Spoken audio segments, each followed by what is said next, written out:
বিসমিল্লাহির রহমানির রহিম। আসসালামু আলাইকুম। আজকে নাম্বার থিওরির ফাংশন রিলেটেড যে ম্যাথগুলা করতে হয় এইচসিএফ এবং এলসিএম বের করার জন্য আ সেই ম্যাথগুলো পরীক্ষায় যেভাবে আসে, জবের এক্সামে যেভাবে আসে ঠিক সেভাবে আমি একটি ম্যাথ সলভ করে দিব। ওকে। প্রথমেই আমাদের ২ টা সূত্র মনে রাখতে হবে। একটা হচ্ছে যে এলসিএম যখন আমরা বের করব তখন হচ্ছে ফাংশ আ ফ্র্যাকশন ভ্যালু যখন থাকবে মানে ভগ্নাংশ যখন থাকবে তখন ভগ্নাংশের মধ্যে একটি লব থাকবে একটি হর থাকবে। ওকে। এলসিএম বের করার জন্য লবগুলোর এলসিএম এলসিএম বের করার জন্য লবগুলোর এলসিএম নিচে হবে হরগুলোর এইচসিএফ। ওকে। এইচসিএফ বের করার জন্য লবগুলোর এইচসিএফ হরগুলোর এলসিএম। এখন এটা মনে রাখার জন্য যে বিষয়টা যেটা বের করতে বলি এলসিএম বললে এলসিএম হবে উপরে, এইচসিএফ বললে এইচসিএফ হবে উপরে, আর যেটা বাকি থাকবে সেটা হবে নিচে। ওকে। উপরে সবসময় লব হবে, নিচে সবসময় হর হবে। ওকে। তাহলে এখন এই কোশ্চেনটাতে কি বলেছে?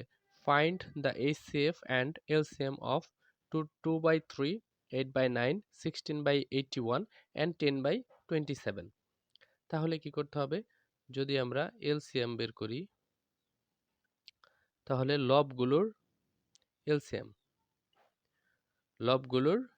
লব কি আছে? 2, 8, 16, 2, 8, 16, 10 এর এলসিএম। হর কি আছে? 3, 9, 81, 27 এগুলোর এর এইচসিএফ। ওকে। তাহলে 2, 8, 16, 10 এর এলসিএম কিভাবে বের করে? LCM that means lowest common factor, lowest common multiple. Okay. তাহলে 2, 8, 16, 10 এটার জন্য 2, 8, 16 আমরা আগে আমাদের এর আগের ভিডিওতে আমরা দেখিয়েছি কিভাবে এইচসিএফ এবং এলসিএম ক্যালকুলেট করে।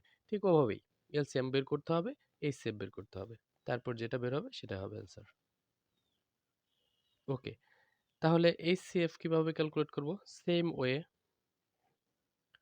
2, 8, 16, 10 এর কি হবে? এইচসিএফ বের করতে হবে উপরে, আর নিচে যেগুলো আছে 3, 9, 8, 81, 27 এর এলসিএম বের করতে হবে। করে যেটা আসবে সেটাই হবে অ্যান্সার। Thank you.